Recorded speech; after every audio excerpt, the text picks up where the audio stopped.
आसक्ति को मिटाने के लिए पदार्थों का स्वरूप से त्याग करना एक ये बाहरी साधन है कि हमें मीठा बहुत प्रिय है, मीठा आने ही न पावे, मीठा हटाओ। ये एक बाहरी साधन, वास्तविक साधन नहीं है। वास्तविक साधन है कि मीठा रखा हो और आपके अंदर रुचि न रह जाए। वास्तविक ये है। कब लगेगा? जब उससे ज्यादा मीठा कुछ लगने लगेगा, उससे ज्यादा कुछ मीठा लगेगा। तो सबसे मीठा है प्रभु का नाम। आप खूब नाम जप कीजिए, सच्ची मानिए एक दिन देखिएगा कि चाहे जितने मीठे पदार्थ रखे हो आपकी रुचि ही नहीं रहेगी, इच्छा ही नहीं रह जाएगी। ऐसे ही सारे इंद्रियों के भोग हैं। जब आपको प्रभु प्यारे लगने लगेंगे, प्रभु का सुख मिलने लगेगा, वो जब रस आने लगेगा तो ये सब फीका हो जाए। तो खास बात इधर ध्यान ना दे कि हमने ये छोड़ दिया, अब यही छोड़ना है। पकड़ने का ध्यान दो, छूटने का अपने आप होता रहेगा। ये हम अनुभव की बात कह रहे हैं आपको। छोड़ने के ध्यान में हमें बहुत घाटा होता है। जैसे हम सोच रहे हैं कि हमें ये मीठा छोड़ना है, तो चिंतन मीठा का हो रहा है, महत्व मीठा का है और रस मीठा का है। छोड़ना बहुत कठिन है। क्या करें? उस विषय को ही छोड़ दो। वो छूटे ना छूटे उससे छोड़ो, इधर पकड़ो। बहुत मीठा है, बहुत महिमामय है। और इधर जब पकड़ोगे ना तो उधर का चिंतन छूटेगा, उधर का चिंतन छूटेगा, इधर का रस बढ़ेगा, वो अपने आप छूट जाएगा। उसकी तुम चिंता मत करो। छोड़ने की चिंता में चिंतित मत हो, क्योंकि वो समय वर्तमान का नष्ट हो रहा है।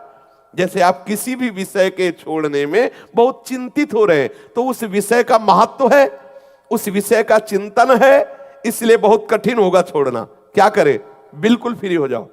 आप चिंतन को, उस चिंतन को प्रभु के नाम में लगाओ, प्रभु के रूप में लगाओ।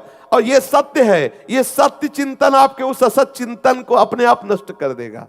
ये हम अपने हृदय की प्रक्रिया को कह रहे हैं। इसी प्रक्रिया से निर्विषय हुआ जाता है। हम जिस विषय को छोड़ना चाहते हैं उसी को गाढ़ चिंतन कर रहे हैं। वर्तमान हम नष्ट कर रहे हो, सोच रहे हैं उस पर विजय प्राप्त कर लेंगे, असंभव। अगर उस विषय को छोड़ना है तो पहले उसे गौर करो और मुख्य चिंतन लाओ भगवदाकार वृत्ति करने के लिए। जे ही भगवत चिंतन में, जैसे हमें आगे कदम बढ़ाना है, हम आगे वाले कदम को सुदृढ़ता पूर्वक ना रखें और पीछे वाले को उठा दे तो क्या होगा? गिर जाएंगे। तो हमें पीछे वाले को उठाने के पहले आगे वाले को जमाना है, और आगे वाला जमा दो, पीछे वाला उठा दो, कोई फर्क नहीं पड़ेगा, आप गिरोगे नहीं। आगे जमाना है नाम रूप लीलाधाम परमात्मा चिंतन में। इसकी परवाह न करो, एक झटके में पूरा विश्व का वैभव आपके हृदय से राग रहित कर देगा। पूरे विश्व के वैभव के राग रहित करने की सामर्थ्य भगवत चरणारविंद में है। बिल्कुल चिंता मत करो। यहां हमारे पास विवेक है, बहुत छोटी कैंची, धीरे धीरे हम कहां तक ऐसे सूत्र काटेंगे। और प्रभु के पास कृपा रूपी तलवार है, एक ही बार में पूरी सब कट जाएंगी। आप क्या करो? भगवद आश्रित होकर चिंतन पर महत्व दो। ये जो हमारे अंदर वर्तमान में विषय त्याग के चिंतन की गाढ़ वृत्ति आती, इसमें दो दोष होते हैं। एक होता है उस विषय का महत्व, और दूसरा होता है वर्तमान में उस विषय का चिंतन। तो छोड़ोगे कब? किसके सामर्थ्य से छोड़ोगे? पहली बात उसमें महत्व बुद्धि खत्म हो, दूसरी बात भगवत चिंतन हो, तभी आप छोड़ पाओगे। अगर भगवत चिंतन नहीं, उसी का चिंतन हो रहा तो आप सोचते रहो कि छोड़ना है, आज से कसम खाते हैं गंगा जी की, यमुना जी की, और दूसरे दिन फिर वही करेंगे। क्या करें? हमें कोई कसम खाने की जरूरत नहीं, हमें खूब प्रसाद पाके नाम जपने की जरूरत है। और ठीक ना हो जाओ तो बताना, इसी बल से आगे बढ़ा जाता है। ये सब छूट जाते हैं, सब छूट जाते हैं, अपने आप छूट जाते हैं। आप पकड़ने की कोशिश करें, आप पैर जमाने की कोशिश करें, वर्तमान को भगवत चिंतन में लगाइए, आपका सब मंगल हो जाएगा। भूत भी मंगल हो जाएगा और भविष्य भी मंगल हो जाएगा। हम वर्तमान को विषय छोड़ने के चिंतन में बर्बाद कर रहे हैं, तो हमारे अंदर सामर्थ्य तो है नहीं भगवत चिंतन की, तो छोड़ नहीं पाते। इसीलिए इतना समय हो गया। कम समय में ऊंचाई पर चढ़ने के लिए आपको सूत्र बता रहा हूं, ये हृदय की बात बता रहा हूं। इसी से परम शांति मिलती है। जितने भी गंदे विषय हैं, हम छोड़ने के लिए क्या उपाय करें? भगवत चिंतन, उसका चिंतन ही ना होने दे। ये खास बात है। हमारे पास जो वर्तमान का ये मिनट है ना, हम इस मिनट में किशोरी जी के गोरे चरणों का चिंतन करते हैं। अब वो जो विषय चिंतन हमें बार बार फंसा रहा था ना, हम उसका महत्व खत्म कर देते। अब हम विजय की तरफ जा रहे हैं। और हम उसका महत्व रखे हुए हैं कि अरे ये छूट जाए तो हम प्रेम रस में जाएं, उसका चिंतन, उसके छोड़ने का चिंतन, उसकी महत्व बुद्धि वर्तमान में तो किसी भी तरह से सही, द्वेषात्मक ही सही हो तो उसी विषय का चिंतन रहा है, नहीं छूट पाएगा। हमें भगवत चिंतन पर ध्यान देना है तो हम संग विवर्जिता रूपी स्थिति को प्राप्त कर लेंगे। और आसक्ति सच्ची मानिए हमारी आत्मा से कभी किसी विषय की आसक्ति नहीं, क्योंकि सब आत्मा स्वरूप है। जैसे हम कहते हैं हमारी ये विषय की आसक्ति है, तो वो मेरी आसक्ति नहीं है, वो इंद्रियों के संयोग जनित भ्रमात्मक आसक्ति है। क्योंकि जो हमारा स्वरूप है वो निर्मल है। कोई भी आसक्ति हमारे स्वरूप को ना कभी स्पर्श की है, ना भी कर रही है, ना आगे करेगी।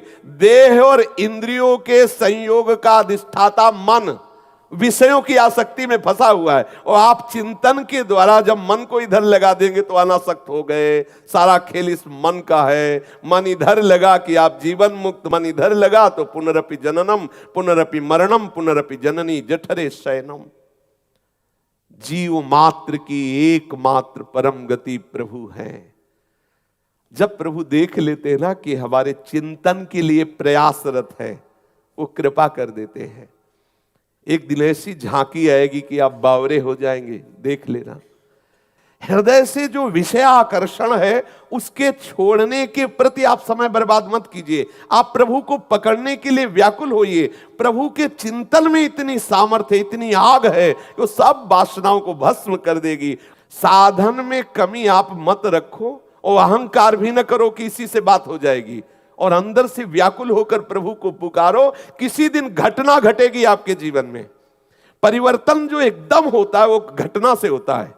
कोई न कोई ऐसी घटना अलौकिक आपके जीवन में घटेगी कि सारा सिस्टम आपका भगवदाकार हो जाएगा। इसलिए हम प्रभु के नाम रूप लीलाधाम, प्रभु के जो गुरुदेव भगवान स्वरूप है, उन्होंने जो उपासना दी है उसको पूर्णतया पकड़ने की चेष्टा करें। अंदर जो वासनाएं, बिल्कुल मत घबराइए। ऐसी कृपा की तलवार चलेगी, सब कट जाएंगी। और आप निश्चिंत रहिए, निश्चिंत होकर प्रभु के चिंतन में रहिए। आपके अंदर ऐसी सामर्थ्य आ जाएगी कि आप मान अपमान को सहने लगेंगे, आप निंदा स्तुति को सह जाएंगे।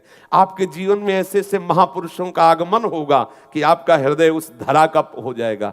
बाहर से नहीं, हो सकता है बाहर से आपको ना मिले, लेकिन आपके स्वप्न में, आपके ध्यान में ऐसे महापुरुष आएंगे जो आपको अपने समान बना लेंगे। इंतजार कीजिए। पर ईमानदार साधक के जीवन में यह बात होती है। अगर बेईमानी क्या है कि हम हैं भगवत मार्ग के पथिक और पोषण कर रहे हैं विषयों का, तो प्रभु देख रहे हैं, एक संतुष्ट है। हमारे प्रभु देख रहे हैं, संतुष्ट है खिलौनों में, तो खेलते रहो। और जब आप अंदर से विकल होंगे तो इतनी सामर्थ्य प्रभु में नहीं है कि तुम्हारी विकलता देखकर वो चुपचाप बने रहे, नहीं है। क्यों? एक मां चुप नहीं बैठती तो अनंत माताओं का दुलार लिए हुए मेरा प्रीतम वो कैसे चुप रह सकता है? अगर वो चुप है तो आपके किसी न किसी खेल को देख करके आप कहीं न कहीं किसी विषय सेवन में राजी है, इसलिए वो चुप है। जिस दिन आप समस्त विषयों से विरक्त होकर के हृदय से व्याकुल होकर पुकार उठोगे प्रभु, तो आप देख लेंगे प्रभु आपसे दूर नहीं है। एक मां भी तभी तक काम में लगी रहती जब तक बच्चा खिलौनों से खेल करके, ऊब करके और रोना शुरू नहीं कर दे। जहां रोना शुरू किया उसे भाग के आना पड़ता है। ऐसे ही मेरे प्रभु रुदु सुस्वरम राजन, कृष्ण दर्शन लालसा तो तासा मावीर भूत छोरी समय मान मुखाम मुजा पीतांबर धरा सृगवी साक्षात मनमथ था। अपने लिए कठिनता लग रही है, प्रभु के लिए कठिनता नहीं है।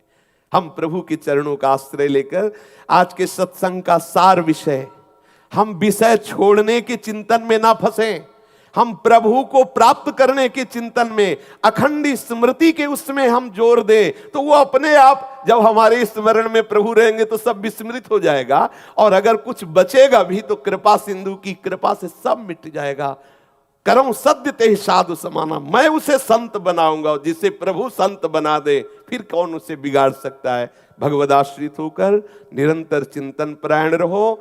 कोई भी परिस्थिति आपके चिंतन को ना रोक सके, इतने मजबूत बनो। चाहे कोई निंदा करे, चाहे कोई हमारी बड़ाई करे, चाहे कोई हमारा अपमान करे, चाहे कोई हमें सम्मान दे, हमें दोनों स्थिति में सावधान रहना है कि भगवद स्मरण ना छूटने पाए। फिर आप देख लो आप कितनी स्थिति में पहुंचते, कौन सी भूमिका में पहुंचते। जो भी महापुरुष आए हैं ऊंचाई पे, वो इसी स्थिति से आए। इसलिए हम सावधान रहें, अपने साथ धोखेबाजी न करें, हम सच्चे बने। हम दुष्ट हैं, नीच हैं, कामी हैं, क्रोधी हैं, प्रभु देख लो आपके हैं, आप महात्मा बन जाओगे। अपिचेस्तु दुराचारो, और प्रभु कह रहे क्षिप्रम भवति धर्मात्मा, उसे शीघ्र ही मैं धर्मात्मा बना दूंगा। इनके आश्रित हो जाओ, इनका चिंतन करो। इनके आश्रित होने में जो सुख है वो किसी और में सुख नहीं है, और आश्रय में नहीं। विश्वास मान लीजिए, बहुत कीमती मनुष्य जन्म और बहुत महिमामय पद प्रभु का आश्रय, प्रभु के निरंतर चिंतन की वृत्ति रखना। शेष चर्चा आगे। श्री राधा वल्लभ लाल की।